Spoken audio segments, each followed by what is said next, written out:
세월호 유가족들은요? 유가족도 국정 안정을 위해서 필요한 분야에 대해서 군 통수권 차원으로 생각했습니다.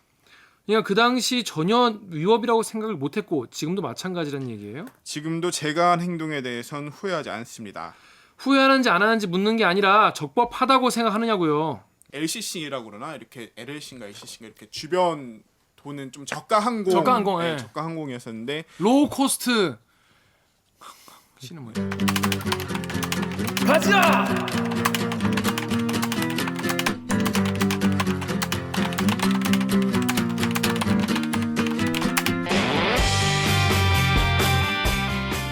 듣다 보면 빡이 치고 보다 보면 목이 막히는데 사이다를 안 주는 본격 고구마 섭취 방송 읽어주는 기자들.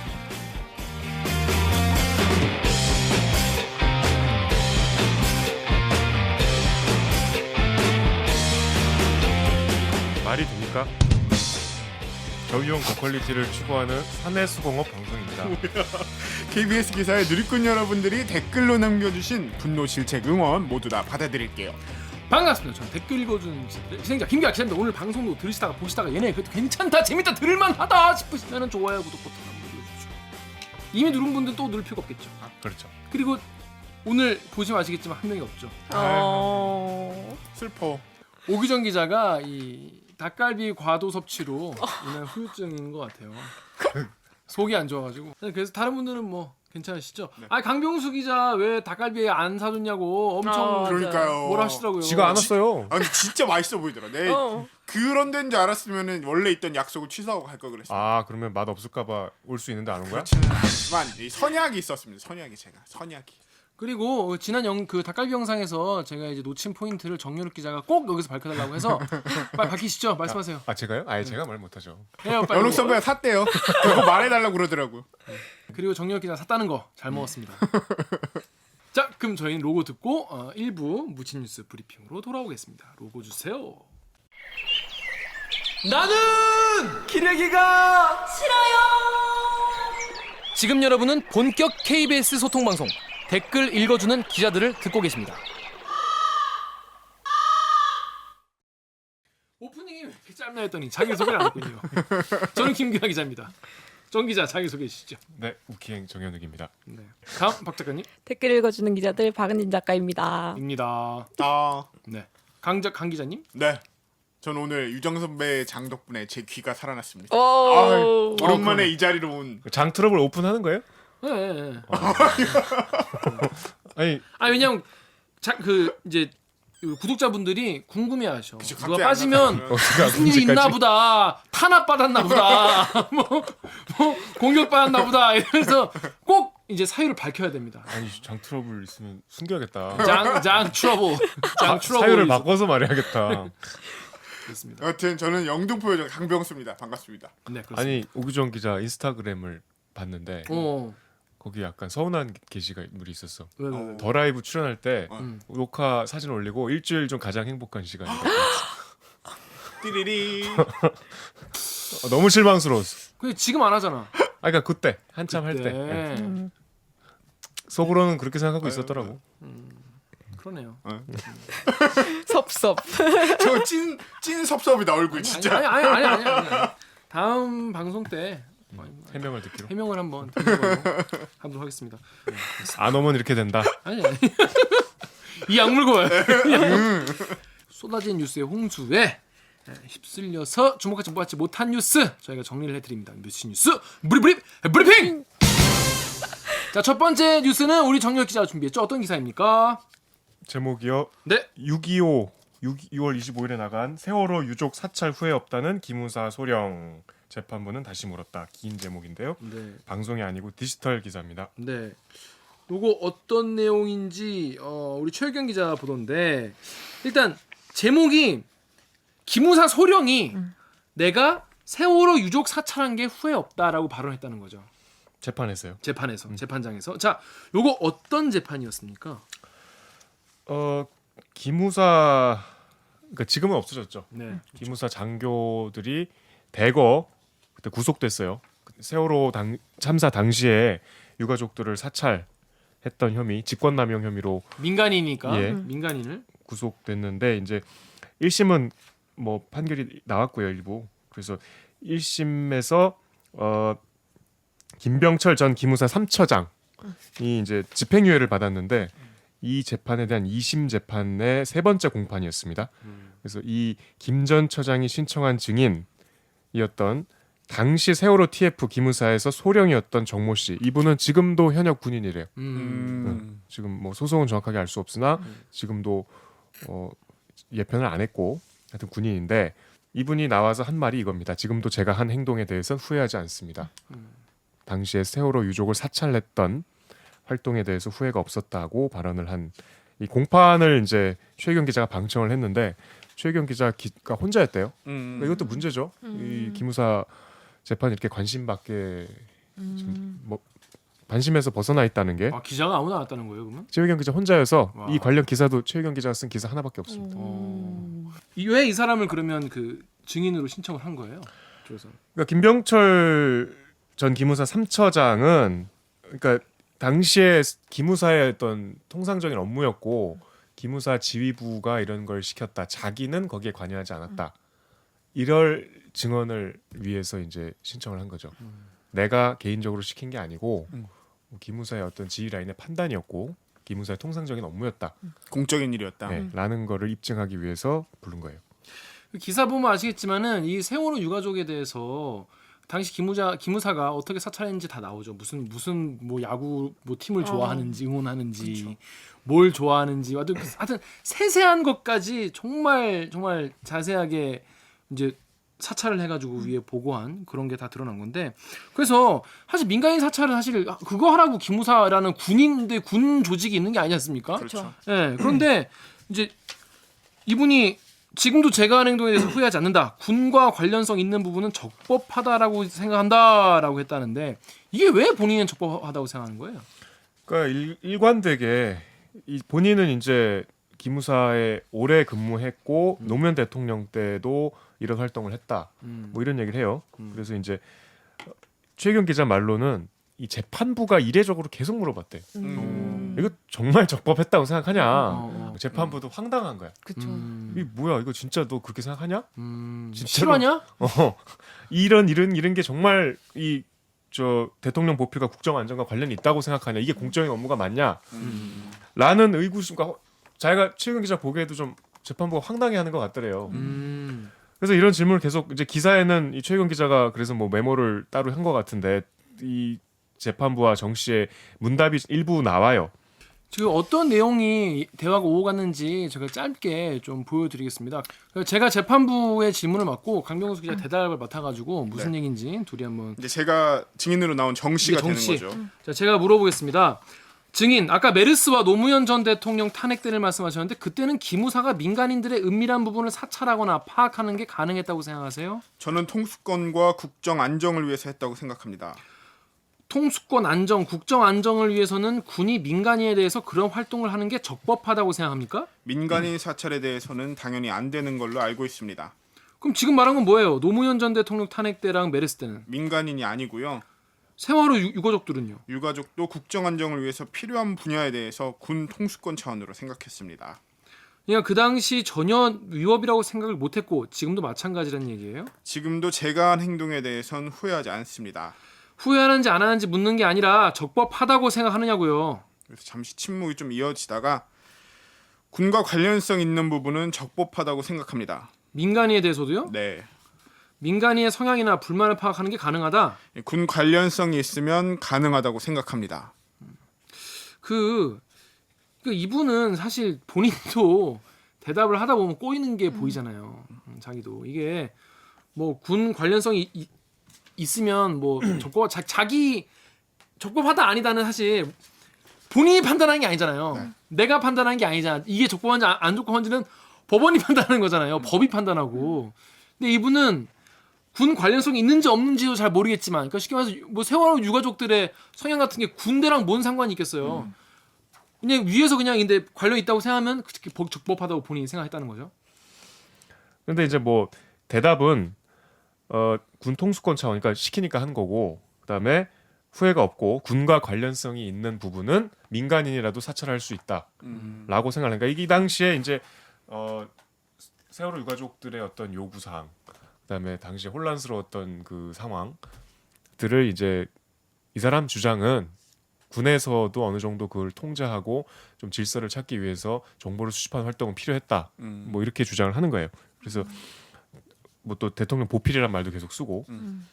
그러니까 이게 참 지금 벌써 이제 6년이 지났는데 이런 상황에서 이렇게 얘기하는 게 좀 황당하죠. 그러니까 재판부가 계속 다시 물어보는 거야. 너 진짜 그렇게 생각하냐? 진심이냐? 이제 이 재판에서 최혜경 기자가 뭐 제가 보기에 기사를 쓴 이유는 유가족들이 방청석에서 이제 자기네들 사찰한 행동이 계속 정당하다고 뻔뻔하게 얘기하니까 얼마나 분통이 터지겠어요. 유가족 분들이. 그래서 유가족 중에 한 어머님이 이제 제발 딱 5분만 말하게 해달라. 숨이 막힌다. 이제 발언 신청을 했대요. 근데 이제 재판부가 절차상 그건 어렵고 대신에 이제 다음 이제 결심 공판 한 번 남아 있거든요. 검찰이 유가족을 증인으로 채택해라 이렇게 지시를 했대요. 근데 그것도 좀 이례적이죠. 그러네요. 그래서 이제 증인으로 채택하면 나와서 얘기할 수 있으니까. 그쵸. 그러니까 이제 뭐 우회적으로 발언 신청을 받아준 거죠. 그러니까 듣고 있던 그 세월호 유가족들의 어떤 심경을 이렇게 뭐 참을 수 없었던 거죠. 참담하죠. 네. 직권남용 재판을 받고 있는 사람의 증인이 그것도 당시 실무 영관급 장교였으니까 실무자였을 거 아니에요? 현장 지원팀 팀원이었으니까 아까 김 기자 얘기하신 뭐 야구, 취미 활동, 뭐 어떤 정당을 지지하고 군이 어떤 경우에도 민간인을 이런 식으로 사찰하면 안 되잖아요. 그럼요. 저는 근데- 이 군 관련성이 뭔지 도무지 뭔 소리인지 모르겠어요. 이 군 너무 관련성 자체가. 가증스럽지 않아요? 노무현 대통령 탄핵 때도 했고 메르스 때도 했다. 이게 무슨 상관이야 그게? 그러니까 이걸 약간 정치적으로 뭔가 좀 너네 정권 그러니까 댓글에도 그런 게 있었거든요. 뭔가 정권이 바뀌니까 내 행동을 불법하다고 보는 게 아니냐. 약간 이런 댓글들도 있었는데 아마 이렇게 메르스랑 노무현 전 대통령을 얘기한 것도 그런 맥락에서 의도가 담겨 있는 말이라고 생각될 수밖에 없죠. 그렇죠. 걸고 들어가는 거죠. 걸고 들어가는 거죠. 그러니까 다음에 휘리리릭님이 야 100번 양보해서 이분도 양보 좋아하시네요. 100번 양보해서 유가족들 정신 상태를 체크해 준다는 핑계가 맞다고 쳐도 그걸 경찰이 아니고 왜 군이 저걸 하냐고. 진짜 정신 나간 놈이다라고 하셨고. 쿠르나 쿠히님이 어떤 이유로 사찰을 진행하라고 했을지 초딩도 알 텐데 충성심으로 위장을 했구나라고 했습니다. 어떤 이유로 사찰을 진행했는지 누구나 알 수 있죠. 그때 이제 유가족들의 이제 민심과 동향을 파악해서 그 당시 박근혜 정부가 어떻게 이제 대응할 액션을 짤지 이거를 이제 하려는 건데 이게 군이 왜 합니까 이게? 100보 200보 양보해도 국정원이 그래 뭐 한다고 치자. 근데 군이 이걸 왜 합니까 기무사가? 그렇습니다. 국정원도 했죠. 네, 국정원 둘이 뭐 같이 경쟁하듯이 했죠 그때. 자, 그래서 근데 이런 댓글도 있었어요. 야, 군인은 국가를 위해서 하는 거다. 군인은 국가를 위해 목숨을 버리는 사람들인데, 정권이 바뀌었다고 이 군인들의 충성심을 매도하지 마라. 이런 댓글도 있었습니다.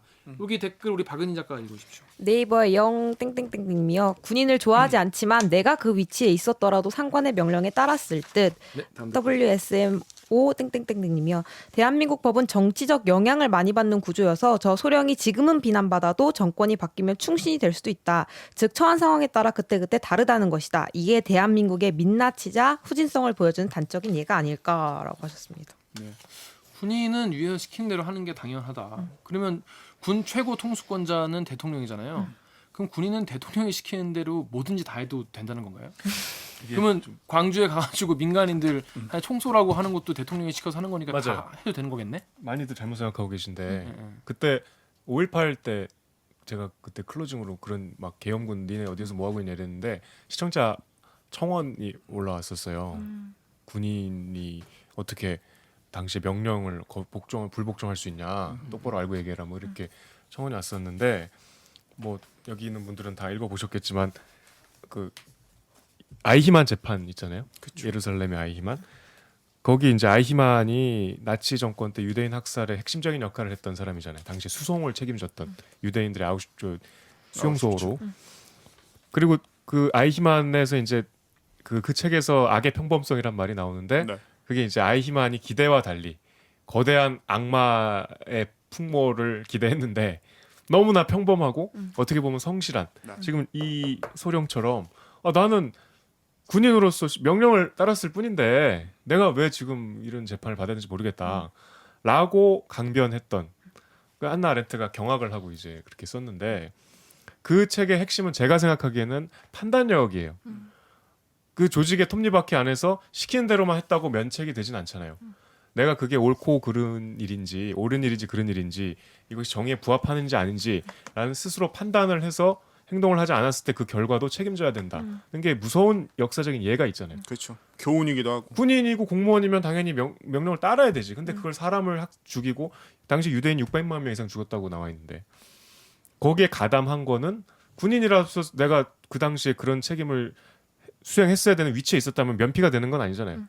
지금 하물며 무슨 세월호 유가족들을 야구팀이 무슨 상관이에요? 국가안보하고 군통수권하고 그리고 기무사가 무슨 군통수권을 보위하는 조직입니까? 그러니까 이거는 이렇게 생각하시는 분들이 꼭 있어요. 이런 뉴스에 군인이면 뭐 공무원이면 그렇게 생각하시면 정말 그 역사 공부 제대로 안 하신 거고 그렇게 생각했다가 큰일 난 사람들이 여럿 있습니다. 그리고 그냥 다른 걸 떠나서 저는 그러니까 대한민국 군인은 사실 어떻게 보면은 군의 어떤 정신, 대한민국 특히나 국군의 정신은 위국헌신 군인본분이거든요. 모든 군인들이 독립군으로부터 이제 안중근 의사로부터 쭉 내려온 사표잖아요, 일종의. 거기서 그 나라를 위해서 이제 몸을 바치는 게 군인 본분이라고 하는데 그때 나라가 이분이 생각하는 나라가 뭔지에 대해서 계속 생각하게 만드는 거죠. 도대체 이 사람이 생각하는 그러니까 우리가 생각하는 나라라는 거는 그 당시 이제 이 공동체 안에 살고 있는 사람들의 어떤 권리, 행복하게 살아갈 자유 이런 것들을 포함하는 의미일 텐데 이 정소령이 생각하는 국가가 무엇인지 그리고 그 국가가 무엇인지에 대한 어떤 고찰, 심각한 생각이 제대로 박혀 있지 않을 때 어떤 결과물이 나올 수 있는 것인지를 잘 보여주는 사례라고 생각이 돼서 조폭. 좀 무섭죠 이런 거는. 전 이걸 보면서 뭐 멀리 갈 필요 없이 우리 회사가 생각이 났어요. 우리 회사에도 예전에 뭐 박근혜 정권 때나 뭐 고대영 사장 때 정말 따뜻하고 후배들한테 정말 얼마나 따뜻하고 밥도 잘 사주고 술도 잘 사주고 기사도 그렇게 잘 쓰고 취재도 잘하는 그런 선배들이 있잖아요.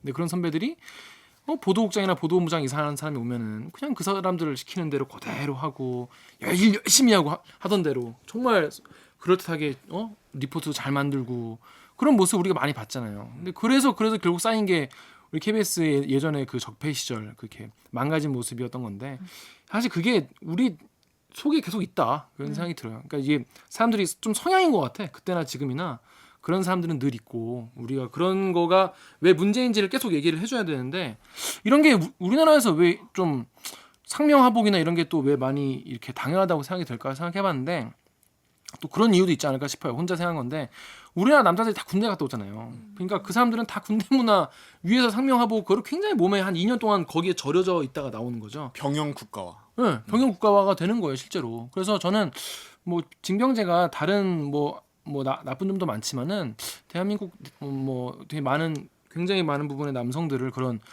군대 문화에 되게 조직 문화에 일단 푹 절여서 배출해내는 생산해내는 그런 역할을 좀 해서 좀 그런 게 아닌가 그런 문제 있지 않나 이런 생각 들었어요.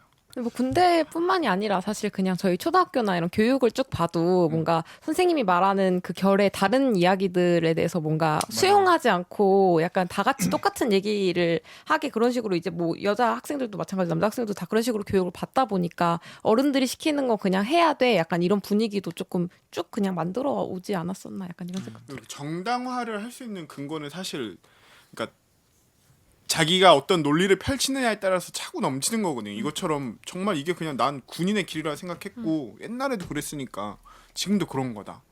이 의견에 동의하시는 분들은 또 당연한 거 아니냐. 이걸 왜 처벌해야 되냐 이렇게 하는데 그게 이제 큰 줄기로 봤을 때 잘못됐다는 거를 계속 비판적으로 좀 생각할 수 있어야 되는데 그게 안 되니까 조금 그 유가족들이 씁쓸합니다. 앞에 이렇게 앉아 있는데 또 어떻게 거기다 대고 또 나는 그게 맞다고 생각을 한다. 약간 이렇게 얘기하는 것도 피해자는 존재하지만 나는 가해하지 않았다. 계속 그런 주장을 하는 거잖아요. 무슨 심정일까 정말. 이런 사람이 어떻게 아직도 현역 군인일 수가 있는지 참 세월호 TF 팀원들은 다 강제 전역시켜야 되는 거 아닙니까? 그렇습니다. 우리 강병수 기자 여기 다음 댓글 읽어주세요. IDUN 땡땡땡땡님께서 정치적 영향 이 재판은 그렇게 편협하게 볼 게 아니라 틀린 걸 바로 잡아가는 재판으로 봐야 한다. 그걸 또 정치적으로 엮는구나. 위에서 지시했으면 따라야 한다. 당장 불이익 당하더라도 아닌 건 아니라고 할 줄 아는 사람이 돼야지. 그렇게 살도록 모두 노력합시다. 나부터. 그러니까 당시에 뭔가 정보를 모을 때는 이게 도움이 될까 아닐까가 판단을 못했을 수는 있어도 나중에 이제 재판에서 보면 아까 야구팀 이런 거 전혀 관련이 없는 것들까지 모았던 거잖아요. 그러면 그게 이제 관련이 없다는 게 알고 뭔가 이런 건 모으지 말았어야 되는 정보구나를 판단할 수 있는 건데 그 재판장에서조차 나는 이게 이렇게 계속 지금에서라도 차라리 어떤 반성의 정을 보이면 아까 말한 것처럼 틀린 걸 바로잡아가는 일종의 과정이라고 생각할 수 있는데 그 과정 자체도 지금 어떻게 보면 거부하는 거니까 그쵸. 그게 좀 문제. 유가족 앞에서 어떻게 이런 얘기? 맞아요. 그러니까 다음 댓글 읽어주십시오. 다음에 한 걸음씩님께서 충성심 그 충성심 대상에 국민은 없었지 국민이 국가란 생각 자체를 안 한 거지. 그러니까 국민에 충성하는 게 아니라 조직에 충성하는 거잖아. 그렇죠.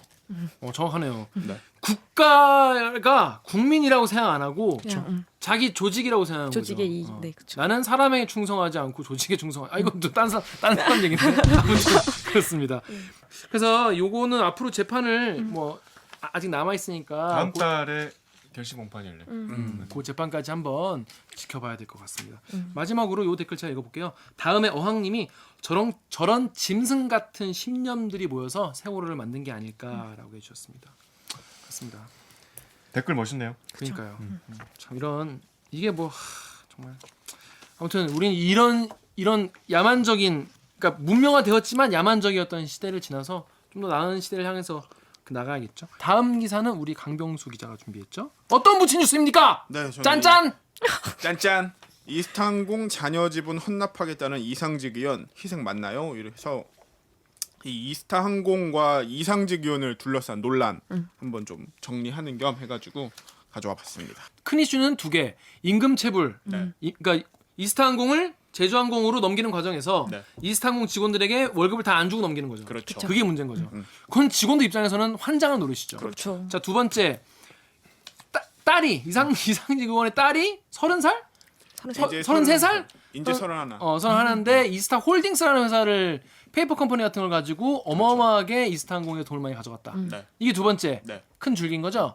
네, 첫 번째 거부터 설명을 좀 해주시죠. 이게 앞서 말한 것처럼 처음에는 이 사건이 그냥 단순한 어떤 매각 과정에서의 불협화음 정도로 알려졌었어요. 언론에서. 원래 2019년 12월에 이스타항공이 이제 작년에 어떤 뭐 여러 가지 일본과의 관계 이런 게 좀 이제 LCC라고 그러나 이렇게 LLC인가 LCC인가 이렇게 주변 돈은 좀 저가 항공, 예. 저가 항공이었었는데 로우 코스트 씨는 뭐예요? 몰라요. 예.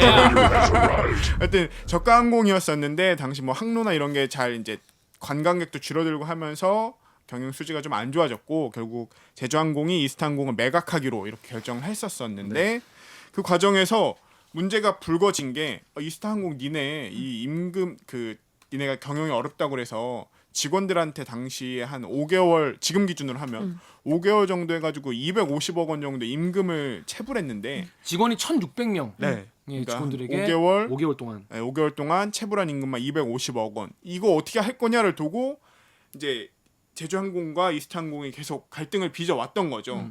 근데 여기서 이 임금 체불을 그럼 누가 해결할 거냐? 이걸 두고서는 이 이스타항공 측에서 야, 결국엔 그러면은 실질적인 소유주인 이상직 의원 네가 해결해라라는 얘기가 계속 터져 나오는 거예요. 노조에서. 네. 그러니까 언론이 처음에는 이상직 의원이 이제 이게 창업주인 건 알았지만 갑자기 이상직 의원에 대해서 왜 그렇게 큰 책임을 묻는 거지? 근데 이상 직원이 CEO는 아니잖아요. 그렇죠. 지금의 CEO는 아니니까 왜 이렇게 묻는 거지라고 의혹을 갖고 취재를 하다 보니까 이게 거의 뭐 그냥 구멍가게 수준의 가족 경영으로 막 얽히고 설키고 복잡하고 직원들의 임금은 이렇게 체불당해가지고 정말 거리에 나앉을 상황인데 이 가족은 어떻게 보면 막대한 차익을 가져갈 수 있는 이런 상황이란 게 얼마나 지금 거의 뭐 한 300억 가까이인 차익이죠. 그냥 단순 매각액만 따지자면 그런 상황이었으니까 이제 이거에 대해서 집중적으로 보도를 하기 시작한 거죠. 네. 저 파리국 댓글 우리 정연욱 기자가 읽으시죠.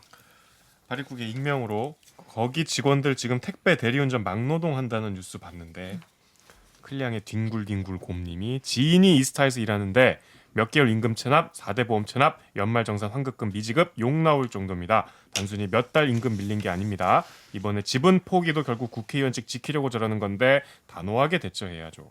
네. 살 때 제주항공 측에서 이걸 살 때 이거를 임금 체불됐던 사실을 모르고 산 거예요, 그러면? 이게 정확한 뭐 계약서의 내용 같은 거는 저희가 이제 확인을 해본 게 공개 안 아니기 돼. 때문에 뭐 그거에 대해서는 정확히 어떤 조건으로 됐는지 모르겠지만 뭐 여하튼 양측 입장이 뭐예요, 양측 입장?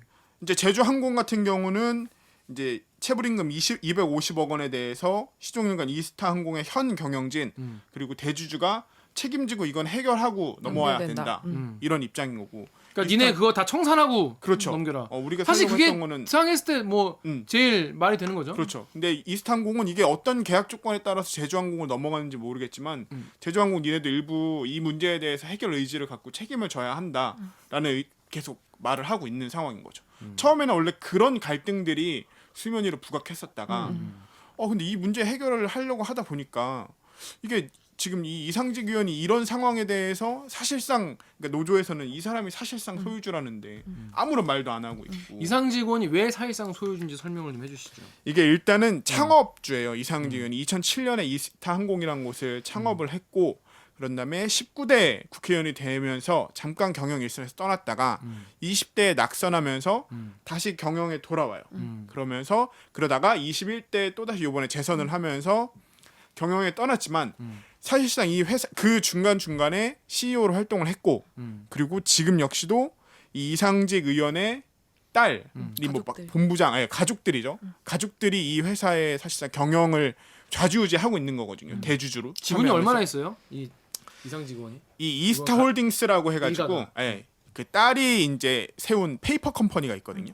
3천만 원으로 시작해서 만약에 매각이 됐다면 300억 원의 차익을 거둘 수 있었던 초강력 재테크의 달인들이 그쵸. 예, 세웠던 이 이스타홀딩스라는 곳이 있는데 자 그러면 그 이스타홀딩스라는 이상직원의 딸이 네. 세운 그러니까 본인 회사인 거잖아요. 그렇죠. 페이퍼 컴퍼니 사실상 왜 페이퍼 컴퍼니라고 하는 거죠? 이게 이 3천만 원의 자본금으로 세운 회사인데 이스타홀딩스가 그 회사에 가보면은 직원이 한 명, 이 딸인 이수지 씨 직원이 한 명. 그리고 아무것도 없어요. 그냥 레지던시에 건물 하나 있는 거고 아무런 경영 활동이란 걸 하지 않는. 그냥 사무실만 하나 있고 그렇죠. 직원 한 명만 있고 본인 거기 가지도 않겠네. 네, 아무런 활동을 하지 않는. 더 놀라운 건 여기서부터 이제 재테크의 기적이 시작되는 거예요. 어떻게 되는 거죠? 3천만 원으로 세운 페이퍼 컴퍼니 회사에 출처를 알 수 없는 사모펀드에서 100억을 투자해 줘요. 100억을. 근데 이 3천만 원이 있는 회사가 심지어 아무런 경영 활동도 하지 않았거든요. 뭔가 이렇게 수익을 사모펀드면 어쨌든 펀드니까 돈을 잘 굴려서 수익을 내야 되는 거잖아요. 그치. 그럼 이 회사가 뭔가 어떤 그 성장 가능성이라도 보여야지. 뭔가 잘 뭐를 판다든지 아무런 활동을 하지 않습니다. 돈이 뭐 오고 가고 그런 것도 없어. 아무런 실적을 내지 않는 회사인데 갑자기 100억이 들어오는 거예요. 그럼 그 돈을 바탕으로 그 당시에 이제 이스타 항공의 주식을 다 사내는 거죠. 그러면서 최대 대주주로 올라서게 되는 거거든요. 이 과정이 굉장히 지금 딱 들어도 어색하잖아요. 그러니까 이 과정이 어색하고 따라서 이 과정에 이게 어떤 편법 증여의 의혹들이 계속 생겨나는 거고 승계 과정이 석연치 않다라는 의혹이 계속 나오고 있는 거죠. 아니 그러면 100억 들어온 거 가지고 주식을 샀는데 그 주식이 올랐나 보네? 그렇죠. 이제 그때 산 후로. 어쨌든 이 100억의 출처에 대해서도 지금 명확히 이스타항공 측에서는 밝히고 있지 않아요. 어제 이게 뭐 우리가 그 통큰이 희생을 하겠다 이렇게 얘기를 하면서도 사람들이 여전히 야 그럼 그 100억은 도대체 어디서 난 거냐 의혹들이 있으니까 그것 좀 밝혀달라 하는데도 그 부분에 대해서는 지금 제대로 밝히고 있질 않거든요. 그걸 속 시원하게 밝혀야겠네요. 그렇지 않으니까 지금 이게 모 회사다. 네. 그리고 친인척이다. 그 돈을 쏴준 사람이 뭐 이런 의혹들에 대해서 그렇죠. 이게 좀 그렇죠. 저희의 취재 과정으로 보면은 이제 2017년 이스타홀딩스 감사 보고서를 살펴봤거든요. KBS 취재진이. 근데 거기 보면은 뭐 IMSC, BD 인터내셔널 이런 곳이 나와요. 여기서부터 뭐 30억을 빌렸다 이런 얘기가 나오는데 법인 등기를 이 회사들의 돈을 빌려준 이 회사들의 법인 등기를 떼 보면은 다 또 이상직 의원의 형들인 거예요. 그러니까 삼촌이 어떻게 보면 조카의 회사에 뭐 돈을 빌려준 게 뭐 이런 하여튼 그냥 다 족벌 경영인 거죠. 가족 경영. 그렇습니다. 그래서 하여튼 뭐 결국 이상직 일가의 회사라고 봐야겠네요. 그러면 그렇죠. 이상직 일가의 회사라고 이상직 봐야죠. 일가의 회사라고 봐야겠네요. 그런데 그래서 이상직 의원이 이게 보도가 지금 나오고 하니까 문제가 된다고 하니까 자녀 지분을 뭐 헌납하겠다 이렇게 얘기했어요. 네. 이거를 희생이라고 표현을 했었는데 요거를 두고 또 이제 많은 이야기들이 나왔었죠. 처음에는 이 논란이 시작되니까 이상직 의원은 사실 꽁꽁 숨었어요. 아무런 의견도 그러니까 아무런 어떤 자신의 입장도 표명하지 않고 논란이 그냥 막 커져가고 있는데 가만히 있었거든요. 딱 하나 내놓은 그 회사 측에서 내놨던 의견이 이거 지금 팔아도 차 떼고 포 떼고 하면은 우리 손해다. 마이너스다. 손해다. 손해인데 어떻게 뭐 우리가 이득을 얻는 거냐 이 상황에 대해서 억울하다 우리는 이런 입장을 내세웠거든요. 근데 이게 논란이 너무 커지니까 지금에서야 와가지고 우리가 그러면 우리가 가지고 있는 지분 다 내놓겠다. 그러면서 이게 통큰 희생이다라고 말을 하니까 그 일주일 동안의 이야기 스토리를 쭉 알고 있는 사람들을 눈으로 보면은 아 그때는 마이너스라고 한 딜이 어떻게 희생인 거냐? 플러스여야지 적어도 희생이라고 하는 거지. 마이너스라고 니네 입으로 해놓고서는 왜 지금 와서 희생이라는 거냐라고 한 번 더 빡치게 된 거죠. 마이너스면 그 돈 어떻게 줘? 그러니까 마이너스인데 빚내서 줘? 그러니까. 가만히 나 있지. 그래서 다음 카페에 불이 못 참음님이 가족 같은 회사가 여기 있었다고 말씀하시는 거예요. 그래서 다음 카페 댓글 우리 박 작가님 읽으실까요? 찹쌀떡님이요. 걔 양아치네. 말은 자기가 희생하고 헌납하겠다인데 실상을 보면 임금체불 내가 책임 안 지겠다. 라고 해요. 다음 댓글도 클리앙의 웅덩이님이요. 이상직 의원 이스타항공 주식 다 내놨네요. 임금체불의 사태가 너무 심각하게 돌아가니까 다 대놓고 지지를 친 건지 제주항공도 인수를 안 하게 되면 이스타항공 직원들만 피해를 보겠네요. 에휴라고 하셨습니다. 그러니까 뭐 인수 안 하게 될 수 있는 건가 그러면 분위기가 되게 안 좋게 돌아가네. 지금 계속 이렇게 돼버리면 제주항공 측에서도 어쨌든 임금 문제가 해결이 안 되면은 250억 그냥 마이너스인 채로 그냥 사야 되는 거잖아. 끌어안는 거잖아요. 그 자기네들도 지금 이 문제 해결할 때까지는 우리도 뭐 인수에 적극적으로 나서지 않겠다라는 입장을 계속 표명하고 있는 거니까. 그런 상황에서 이스타항공 직원들은 계속 그렇죠. 월급 못 받고 계속 사는 거야? 지금의 상황으로서 어떤 해결책이 보이지 않는 거니까요. 안 그래도 힘든 상황인데. 그렇죠. 그래서 참 이상직 의원이 이 의혹이 있으니까 막 이런저런 의혹들이 또 터져 나오는데 뭐 이거 이제 타 언론사의 보도들도 있으니까 네. 그런 것도 좀 참고를 하면은 네, 어떤 게 있나요? 뭐 이런 식의 이제 가족 경영으로 인한 어떤 문제가 한두 번이 아니었어요. 이 아까 잠깐 언급됐던 이상직 의원의 형 같은 경우가 2015년에 배임 및 횡령 혐의로 구속이 3년형을 받아요. 3년형을. 근데 그때 그 재판문 같은 걸 보면은 배임 및 횡령이란 게 이제 돈을 끌어가지고 회사에 손해를 끼친 거잖아요. 그렇죠. 근데 그 손해를 끼친 연유들이 보면은 이상직 의원의 아들, 아까 그 페이퍼 컴퍼니의 최대 주주 중에 한 명이었던 아들이 골프 선수거든요. 지금 세계 돌아다니면서 투어 다닌다는데 골프 선수 그 아들의 골프 선생님을 회사 돈으로 데려온다거나 그다음에 뭐 또 이 의원의 전부인 이제 뭐 이혼을 하셨나 보죠. 전부인의 이름을 임원으로 올려서 이 사람이 하는 일도 특별히 없었는데 월급 챙겨. 4억을 몰아준다거나 이런 식으로 월급 챙겨준 게 아니라 4억을 받았다고? 4억을 넘게 줬다거나 이런 식으로 뭔가 이게 계속 균열의 움직임이 이전부터 계속 나타났던 거죠. 이런 식의. 대단들합니다. 자, 마지막으로 요 댓글 제가 읽어볼게요. 루리앱의 나라 안망함님이 민주당은 이상직 쉴드 치지 말고 제대로 조사해서 매우 쳐라 하셨고, 파리쿡의 익명님이 와 진짜 나쁜 놈은 어디에나 있구나라고 하셨어요. 또 엠팍의 제리맥과이어님이 이상직 의원 건은 할 말 없는 건이네요. 자금 출처라든지 수사하는 부분 이렇게 많은데 잘못한 건 잘못한 거로 빨리 인정하고 수사를 해야죠라고 하셨습니다. 네. 이런 거 나왔을 때 빨리 좀 제대로 해결을 해야 될 텐데. 그렇죠. 근데 이 상황에서 또 그 부대변인 발언도 문제가 됐잖아요. 대변인이 이제 이런 지금 이제 아까 임금 체불 문제 250억 원의 문제가 계속 불거졌었잖아요. 근데 이거를 두고서는 이제 이 문제가 계속 논의가 좀 커지고 의혹들이 커지고 사회적으로 문제가 되기 시작하니까 더불어민주당의 부대변인인 이 김현정 부대변인이 그 이스타항공 노조 측에 체불된 임금의 절반이 좀 안 되는 110억 원 정도 받는 걸로 그렇게 하고 합의를 좀 보자. 이런 식의 통화를 이제 사적으로 자기가 이상직 의원이랑 사적으로 통화를 했는데 뭐 그렇게 하면 좀 해결될 수 있을 것 같다. 그러면서 이쪽이 거론하더라. 그러니까 노조 니네도 이 정도 네. 받고 좀 종결하면 안 되겠냐 이런 뉘앙스로 이제 이야기를 한 거죠. 아니 그걸 왜 이상직 본인이 하지 왜 그거를 민주당 부대변인이 이걸 합니까? 지금 이 모든 사안에서 사실 저는 제일 좀 개인적으로 예. 좀 이해가 안 가고 화가 나는 부분이 음. 이상직 의원이 이 부분에 대해서는 전혀 어떤 입장 표명을 없고 계속 이런 식으로 뭐 당 사람들을 내세운다거나 아니면 회사 측 임원들을 회사 측 임원들도 맞아요. 다 자기 옛날 그 보좌관들이 그렇겠죠. 네. 아 보좌관 보좌관 회사에서 출신이에요. 일하다가 보좌관도 하고. 네, 보좌관 출신이 회사 임원인 거예요. 이스타항공 임원. 어. 그런 사람들을 내세워서 대독을 한다거나 이런 식으로 하니까 이게 논란이 더 증폭되고 있는 거거든요. 그러니까 그런 부분들이 좀 아쉽죠. 표 달라고 하실 때는 정말 적극적으로 나오셨을 거 아니에요. 근데 이렇게 문제가 나오니까 뒤로 빠지는 모습들이 좀 아쉽죠. 지금 5시간 전에 나온 뉴스가 뭐냐면 지분 헌납은 책임 회피다. 이스타항공 노조가 이상직 부녀를 고발하기로 했다는 횡령과 배임 혐의로 검찰에 고발하기로 했다고 합니다. 그렇습니다. 참. 아니 국회의원이면은 본인이 딱 나와서 그럼요. 딱 정론관에서 네. 아, 이건 이러이러하고 이건 뭐 내가 억울하다라고 딱 의견을 밝히면 되잖아. 그렇죠. 국회의원은 그런 거 하기 얼마나 좋습니까? 그냥 나와서 얘기하면 뭐 기자들이 알아서 다 보여주는데. 그리고 어쨌든 국회의원이 된다는 거는 적어도 선거에서 내가 조금 더 좋은 사회를 여러분들이 살기 좋은 사회를 만들겠습니다라는 거를 걸고 나왔을 거 아니에요.